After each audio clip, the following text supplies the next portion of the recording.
Next question देखो बेटा, 0 to 1 e की पावर 2 - 3x dx। ठीक है, हमें ये क्वेश्चन करना है 0 to 1 e raise to power 2 - 3x dx। Again F X क्या बन गया, e की पावर 2 - 3x। ए क्या हो गया 0, बी क्या हो गया 1।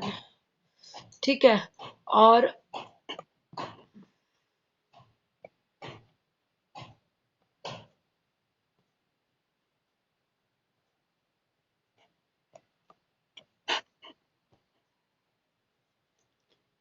ठीक है, ए इज 0, बी इज 1 और ई की पावर 2 - 3x है।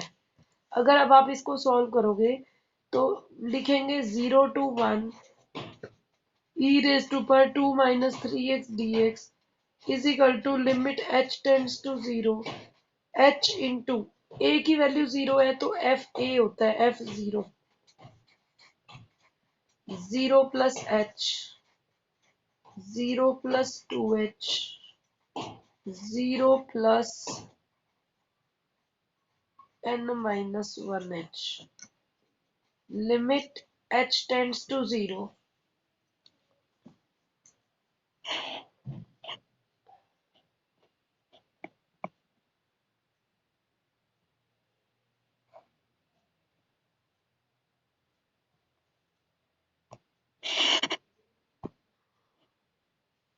देखो limit h tends to 0 f into f 0, अगर x को 0 रख दोगे तो e की पावर 2 तो बचेगा, 3 × 0 0 हो गया। f ऑफ 0 प्लस h मतलब e की पावर 2 - 3h, 2 - 3 × 2h, e की पावर 2 - 3 × n-1h, ये टर्म आ गई। Limit h tends to 0, h outside, e2, e2 into e की -3h, e2 e की ट्वाइस ऑफ -3h और e2 इंटू e की पावर n-1 इंटू -3h। ठीक है, इसको अरेंज कर दिया। फिर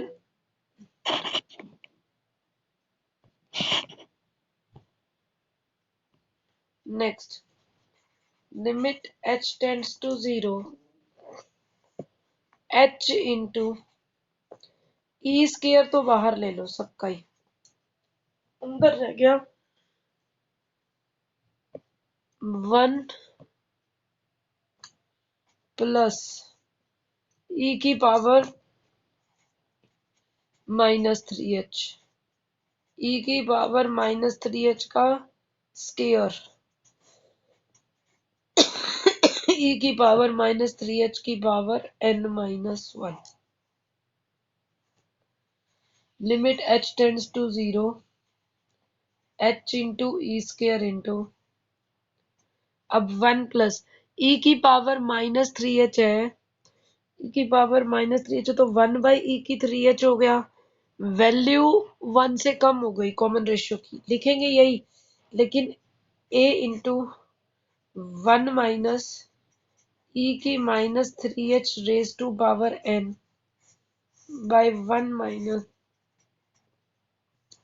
ई की -3h। Limit h tends to 0, h into E square into 1 minus e की power -3nh divided by 1 minus e की -3h। ठीक है, अब ये क्या बनेगा, NH की वैल्यू कितनी थी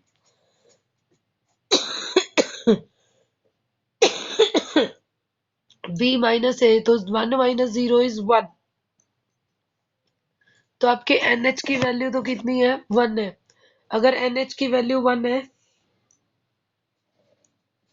तो limit h tends to 0, h into E square into NH की 1 आ गई, 1 माइनस ई की पावर -3। ठीक है, 1 माइनस ई की पावर -3। अब इसको भी 3H बनाना हो तो 1 माइनस ई की -3H है। आप ये वाला H यहां ना लिखकर यहां लिख दो। अब इसको सॉर्ट आउट करना हो तो ई की जो भी पावर है, इसको अगर एलसीएम ले तो ई की 3H -1 आ जाएगा, ऊपर ई की 3H चला जाएगा।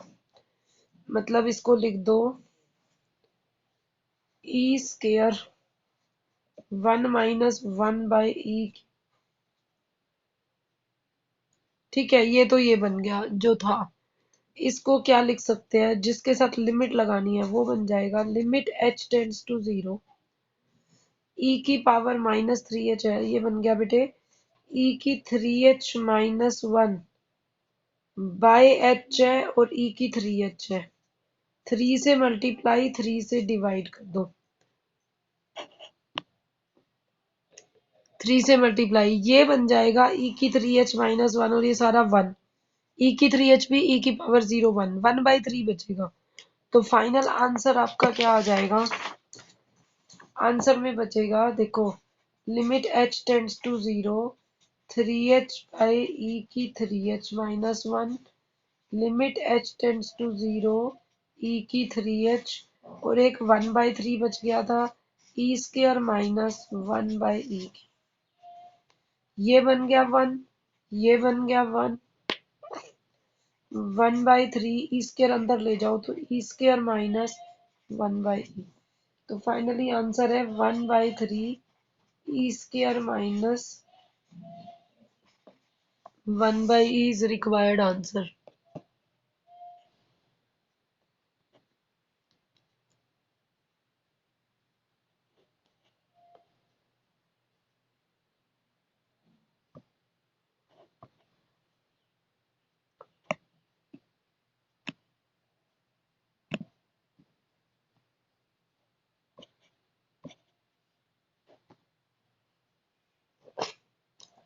ठीक है, देखो ये क्वेश्चन इसमें चेंज हो जाएगा। ये आपके सारे डाउट्स हो गए एक्सरसाइज 10.1 तक के। अब जो हम 10.2 एक्सरसाइज कल स्टार्ट किए थे उसमें क्या था, क्वेश्चंस तो वैसे ही मिलेंगे आपको, बस लिमिट्स पुट करनी आनी चाहिए। कुछ क्वेश्चन हमने कल कर लिए थे, कुछ एग्जांपल्स और करा देती हूँ। जैसे आ जाए 0 to 1/√2 sine inverse x by 1 minus X square raise to power 3/2d। अब ऐसा क्वेश्चन आ जाए 1 माइनस एक्स स्क्वायर, आपको पता है इसका स्क्वायर रूट तो इसकी पावर होता है। सीधा काम करना है, put sine inverse x equal to t। तो x की वैल्यू तो बन गई साइन t, जहां जूत पड़ेगी, dx बन गया cos t dt। यहाँ लिमिट्स चेंज करनी पड़ेगी। अब सारा क्वेश्चन टी में लेके आ रहे हो, पहले वाले क्वेश्चन में ऐसा नहीं होता था। अब अगर किसी को भी पुट करते हो तो लिमिट चेंज करना आपका सबसे मोस्ट प्रायोरिटी है। ये किसकी लिमिट्स है, एक्स की, जब dx लिखा हो तो x की लिमिट्स है। क्वेश्चन किस में चेंज कर रहे हैं, टी में। ठीक है, तो टी में चेंज कर रहे हो तो लिखोगे व्हेन x 0, तो t कितना बनेगा, जब x 0 होगा तो साइन की वैल्यू 0 कब आती है, 0 पर। और जब x 1/√2 है, साइन की वैल्यू 1/√2 कब आती है, 45 पर। तो अब क्वेश्चन किस में चेंज हो गया, 0 टू π/4 साइन इनवर्स x की जगह x t, dx की जगह पे cos t dt, डिवाइड में 1 माइनस x की जगह sine square t raise to power 3/2, 0 to 45 t cos t, ये cos स्क्वायर का पावर 3/2 आएगा, तो स्क्वायर रूट कट जाएगा cos क्यूब t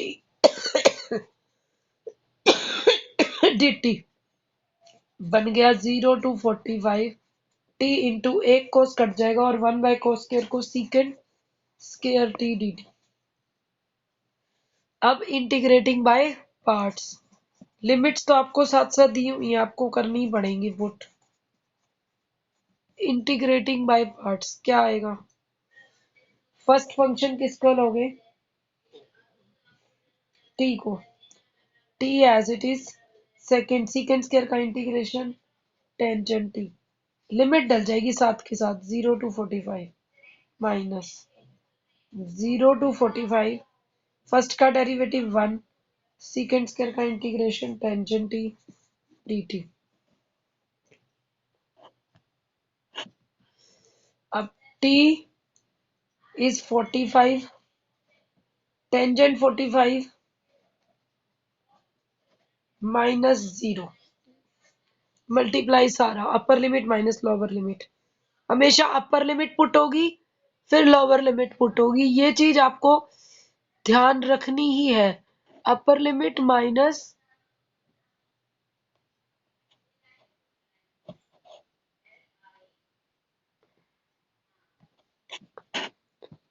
अपर लिमिट माइनस लोअर लिमिट, ये चीज ध्यान रखनी है। अब टेंजेंट का इंटीग्रेशन आप सबको पता है, log of secant t, limit आ गई 0 to 45, टेंजेंट 45 1 होता है, 5/4 minus secant 45 log√2 minus secant 0 is 1 log 1, log 1 0 होता है, आंसर इज 5/4 माइनस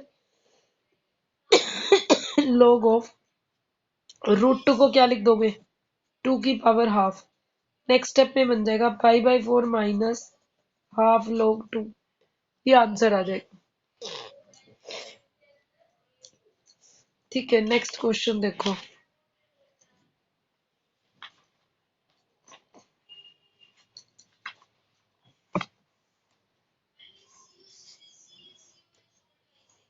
नेक्स्ट देखो बेटा, मतलब कुछ क्वेश्चन ऐसे हैं जब सब्स्टिट्यूट करते हैं तो हमें लिमिट भी बदलनी पड़ेगी, ये चीज ध्यान रखनी पड़ेगी। नेक्स्ट देखो, अब ऐसा क्वेश्चन आ जाए तो evaluate I is equal to 0 to 90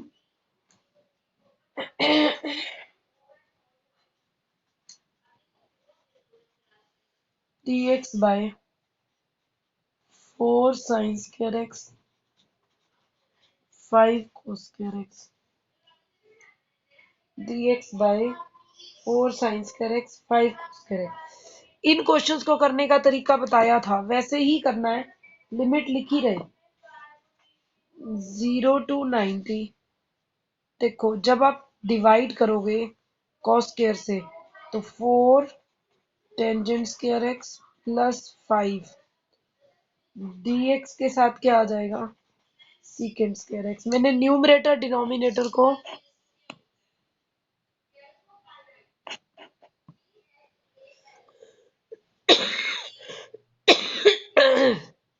numerator denominator को cos स्क्वायर से डिवाइड कर दिया,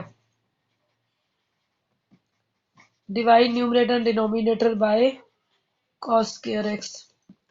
ठीक है,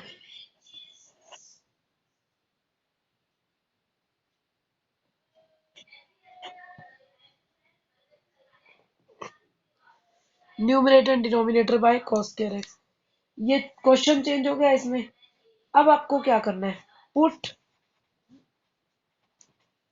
tangent x equal to t so that secant square x dx क्या बन जाए, dt। अब लिमिट भी चेंज करोगे, x 0 देन t, अगर x को 0 रखो टेंजेंट 0 इज 0, t भी 0, and when x 90 then t will become tangent 90 undefined infinity. तो आप दोनों वैल्यूज निकाल लोगे। अब क्वेश्चन चेंज हो गया, आपको ये ध्यान रखना है, पहले वाले क्वेश्चन में लिमिट नहीं होती थी कभी भी इनडेफिनिट में, पर डेफिनिट इंटीग्रल में हमेशा एक बात याद रखोगे हमेशा लिमिट होती है, लिमिट होती है फाइनाइट, लिमिट होती है किसी फंक्शन पे दी हुई, जैसे ये एक्स पर दी हुई है, तो एक्स की लिमिट एक्स पर तो है ही, ठीक है। आपको ये चीज ध्यान रखनी है कि ये जो लिमिट दी हुई है बेटे, ये टी में चेंज जरूर करनी है। तो अब 0 से इंफिनिटी बन गया, secant square x D x D T बन गया, नीचे 4t² प्लस 5 बन गया, जिसको हम लिखेंगे 1/4 बाहर, 0 से infinity D T by T square plus 5/4, जिसको आप लिखोगे D T by T square plus √5/2 का होल स्क्वायर, 1/4, 0 से इंफिनिटी, ये क्या बन गया इसका integration, tangent inverse t by √5/2, साथ में 1/a भी आता है ना, तो 1/√5/2 मीन्स 2/√5, 0 से इंफिनिटी, ये बन गया 1/2√5, टेंजेंट इनवर्स 2t/√5, लिमिट है 0 से इंफिनिटी, 1/2√5, जब इंफिनिटी डालोगे टेंजेंट इनवर्स इंफिनिटी 90 पर होता है, और 0 डालोगे तो 0 0 पर होता है, तो आंसर इज 2 2 ज़ा 4, π/4√5, π/4√5, ठीक है। ये आपके पास रिक्वायर्ड आंसर आ जाएगा। मतलब कुछ क्वेश्चंस हैं, जब भी आप कोई क्वेश्चन करने लगोगे आपको लिमिट चेंज जरूर करनी पड़ेगी, जिस क्वेश्चन को भी लेकर स्टार्ट करोगे उसकी लिमिट जरूर बदलनी है, अदरवाइज क्वेश्चन डायरेक्टली नहीं हो पाएगा। इस चीज को ध्यान रख के करेंगे, क्वेश्चंस को डायरेक्टली करना मुश्किल हो जाएगा, ठीक है। अब जैसे आपके पास क्वेश्चन थे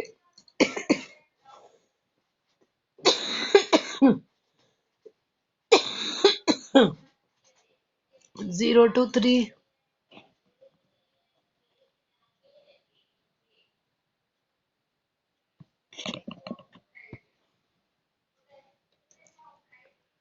0 to 3 9 minus x square dx, इसको क्या करना है बेटे, देखो जब 0 to 3 9 माइनस एक्स स्क्र आएगा, हमारे पास फॉर्मूला था इसका, सीधा पुट कर दो,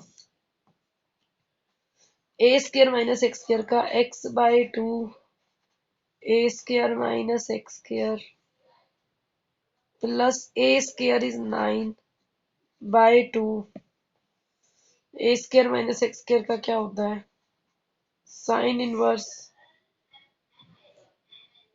x/3, ठीक है। लिमिट आ जाएगी 0 to 3। अब पहले जब आप 3 पुट करोगे, 9 माइनस 9 0, ये आ जाएगा 9/2 sine inverse 3/3 1, minus lower limit 0 multiply सारा 0, साइन इनवर्स 0 भी 0, sine inverse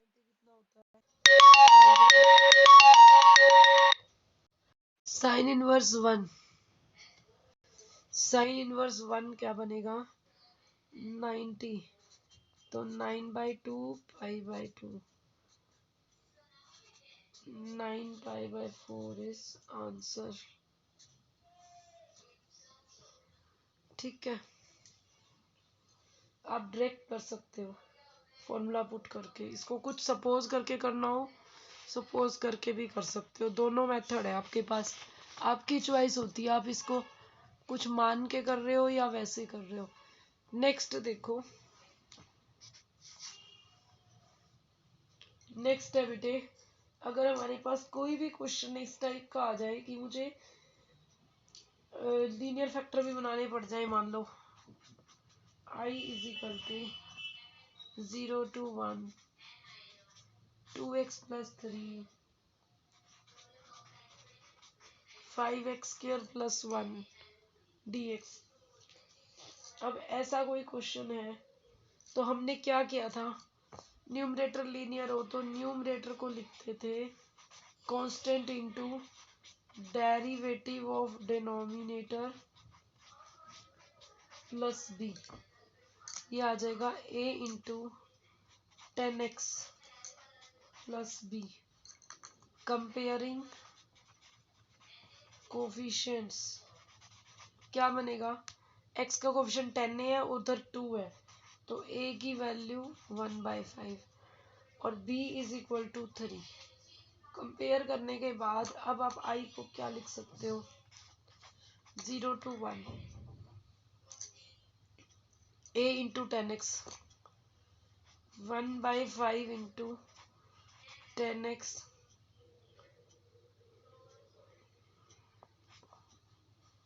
plus 3 divided by 5x² + 1 dx।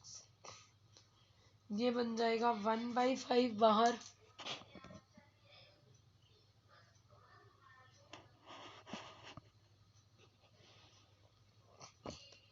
1/5 बाहर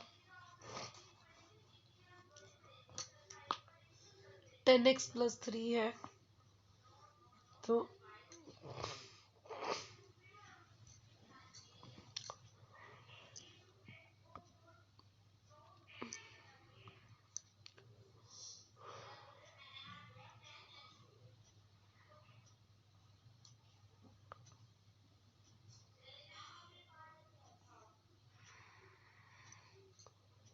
1/5 10x + 3, ठीक है, बाय 5x² + 1 है।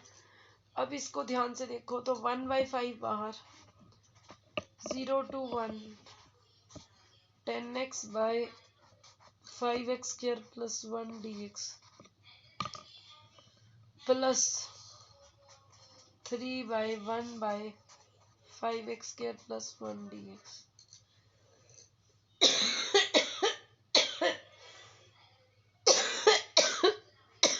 नेक्स्ट देखो बेटा,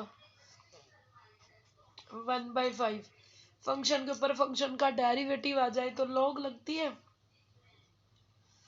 तो ये तो आ जाएगा log ऑफ 5x² + 1, लिमिट आ गई आपकी 0 to 1 प्लस 3 बाहर 5x² है तो 5 भी बाहर x² + 1/√5 का स्क्वायर बन जाएगा, जिसको लिखोगे 1/1/√5 tangent inverse x/1/√5 limit 0 to 1।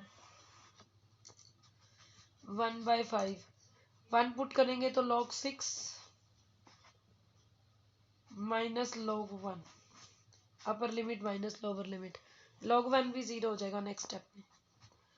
ये √5 ऊपर चला जाएगा, 3/1 काट ही दो, तो ये बन जाएगा 3/√5 टेंजेंट इनवर्स √5 माइनस 0 पुट करेंगे तो टेंजेंट इनवर्स 0, ये दो आएंगे। 1/5 log 6 log 1 0 हो गया प्लस 3/√5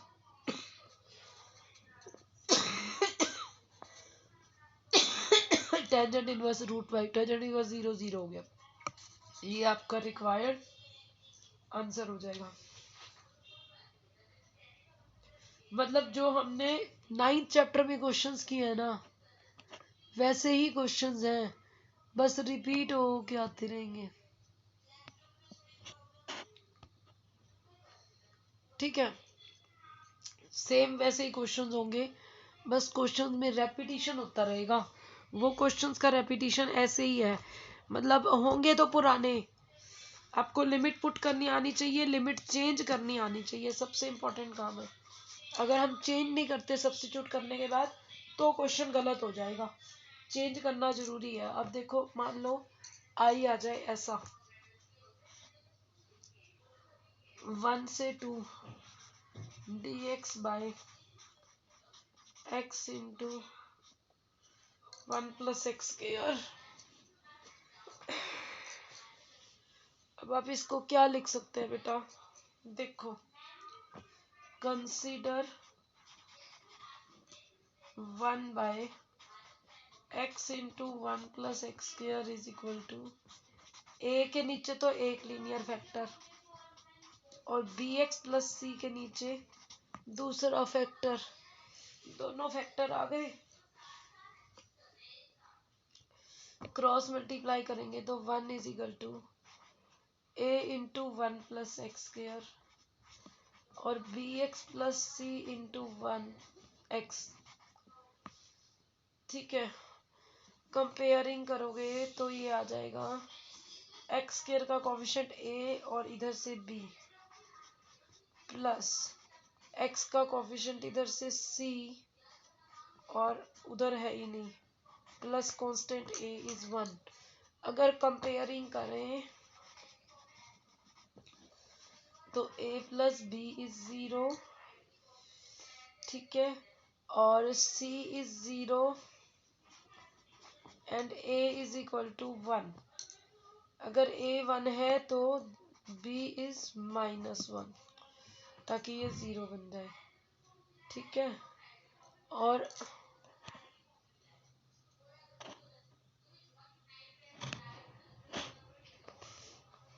कंपेयरिंग करने के बाद तो इंटीग्रल आई किस में बदल गया, 1 से 2, a क्या था 1/x और bc तो 0 हो गया, -x/1+x² dx। अब इनका इंटीग्रेशन करना हो तो 1/x dx तो 1 से 2 अलग, माइनस इसको 1/2 2x लिख दो, 1+x² dx। फर्स्ट वाले का इंटीग्रेशन हो गया log ऑफ x 1 से 2, दूसरे का आ गया half log of 1+x², limit है 1 से 2, क्या बनेगा log 2 minus log 1 minus half, 2 put करेंगे 4 और 1 5, तो log 5 माइनस 1 + 1 log 2, log 1 0 हो जाता है, ये बन गया log 2 minus 1/2 log 5 minus minus plus 1/2 log 2। log 2 के हो गया हाफ और 1, 3/2 log 2 माइनस 1/2 log 5।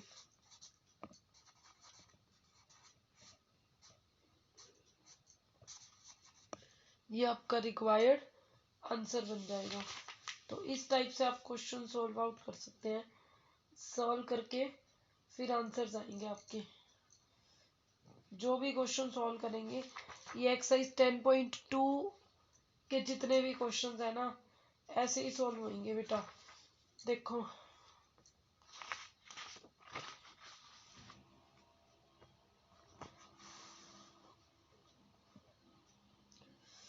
एक क्वेश्चन और करा देती हूँ इसी के एग्जाम्पल्स का।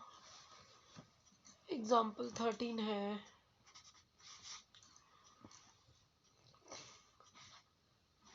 0 to π/2 cos square theta plus 4 sin square theta d theta, this is equal to, अगर अब मुझे इसको चेंज करना है क्वेश्चन को 0 to 90, पहले मैं सारे क्वेश्चन को cos स्क्वायर में चेंज कर लूँ तभी कोई फैक्टर बना पाऊंगी, क्योंकि डेरिवेटिव तो ऊपर है नहीं। तो ये बन जाएगा cos स्क्वायर थीटा, साइन को 1 माइनस cos स्क्वायर लिख दोगे D theta, 0 to 90 cos square theta 4 minus 4 cos square, तो ये आ जाएगा 4 minus 3 cos square theta d theta. अब आप इसको लिख सकते हो 0 to 90, ऊपर वाले को -3 cos स्क्वायर थीटा और -1/3 से ही divided by 4 -3 cos square theta d theta. अब ऐड और सब्ट्रैक्ट कर दो 4 माइनस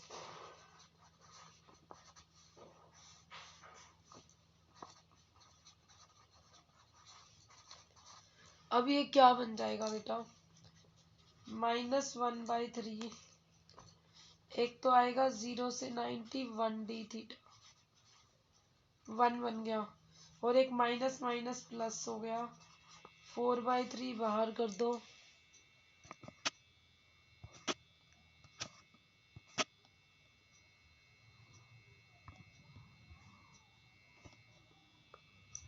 ठीक है, माइनस माइनस प्लस 4/3, 0 to 90, ठीक है, माइनस माइनस प्लस हो गया 1/4 -3 cos square theta d theta.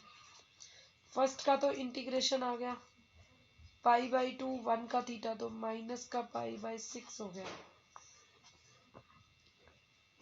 इसको क्या लिख सकते हो, न्यूमरेटर डिनोमिनेटर को फिर cos स्क्वायर से डिवाइड कर दो, ऊपर क्या बन जाएगा, सीकेंड square theta d theta, 4 सीकेंड square theta -3, ठीक है। अब सीकेंड स्क्वायर को तो 1 + टेंजेंट स्क्वायर लिख सकते हो,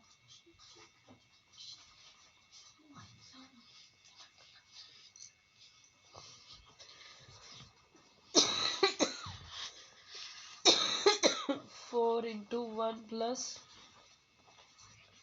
tan स्क्वायर थीटा -3। अब आपको पुट करना है, put tangent theta is equal to t, तो secant square theta d theta is dt, और theta is equal to 0 implies tangent 0 0, t is equal to 90 implies theta जब 90 होगा तो t कितना बनेगा, इन्फिनिटी। तो क्वेश्चन चेंज हो जाएगा, सेकेंड इंटीग्रल क्या बन जाएगा, 0 to इन्फिनिटी, ठीक है, और इसको चेंज कर लो, 4/3 बाहर था ही, ये सेकेंड इंटीग्रल बन जाएगा ये अगर, और ये बन गया dt/4 इंटू 1 + t स्क्वायर -3।